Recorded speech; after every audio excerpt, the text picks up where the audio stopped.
ఇంకా విచిత్రం, నాకు ఇంకా గమ్మత్ అనిపించింది ఆయన అధ్యక్ష, ఆయన ఏమైనా స్వాతంత్ర ఉద్యమం చేసి జైలుకు పోయింది అధ్యక్ష? ఏం చేసిపోయింది అధ్యక్ష జైలుకి? ఆయన ఏదో పెద్ద సానుభూతి. మేము పోలేదా జైలుకి? వరంగల్ జైలుకి నేను కూడా పోయిన తెలంగాణ ఉద్యమంలో. ఎస్ ఉన్నాం, అక్కడ బరాబర్ ఉన్నాం. మీరెందుకు పోయినరంటే నేను అడుగుతున్నా ఈ రోజు. మీ ఇంటికి ఇవాళ నీ జూబ్లీహిల్స్ ప్యాలెస్ మీదకి ప్రైవేట్ డ్రోన్ పంపితే ఊకుంటావా? అక్కడ నీ బిడ్డనో నీ వైఫ్ ఉంటే వాళ్ళని ఇష్టం ఉన్నట్టు ఫోటోలు తీస్తే ఊకుంటావా? ఎవరి ఇళ్లలో పడతా వాళ్ళ ఇళ్ళ దొరబడతా, నా ఇష్టం ఉన్నట్టు చేస్తా, అరాచకం చేస్తా అంటే ఊకుంటారా అధ్యక్ష? ఇది పద్ధతేనా అధ్యక్ష? అంటే మీ కాడికి వచ్చేవరకే కుటుంబాలు, మీ కాడి కొరకు వచ్చేవరకే భార్య పిల్లలు, వేరే వాళ్ళకి లేరా అధ్యక్ష భార్య పిల్లలు? మీరు ఆనాడు ఇష్టం ఉన్నట్టు మాట్లాడినప్పుడు, లేని రంకులు అంటగట్టినప్పుడు, ఇష్టం ఉన్న సంబంధాలు మాట్లాడినప్పుడు ఆ రోజు లేవా నీతులు? చివరికి మా ఇంట్లో పిల్లల్ని కూడా తిట్టింది మీరు కాదా? ఆనాడు మా ఇంట్లో చిన్న చిన్న పిల్లల్ని పట్టుకొని, మైనర్ పిల్లల్ని పట్టుకొని బూతులు మాట్లాడింది మీరు కాదా?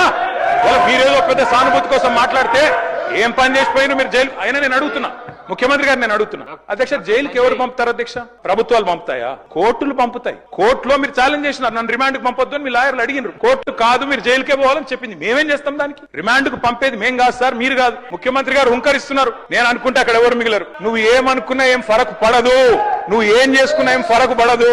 నువ్వు అనుకుంటున్నావేమో పదవి శాశ్వతం, అధికారం శాశ్వతం. ఏది శాశ్వతం కాదు అధ్యక్ష. నేను కోరుతా ఉన్నా, ముఖ్యమంత్రికి అపరితమైన అధికారాలు ఉండవు, ముఖ్యమంత్రికి అపరిమితమైన అధికారాలు ఉండవు. ఎవరిని పడితే వారిని జైలుకు పంపే అధికారం ఉండదు, కోర్టులకు ఉంటది.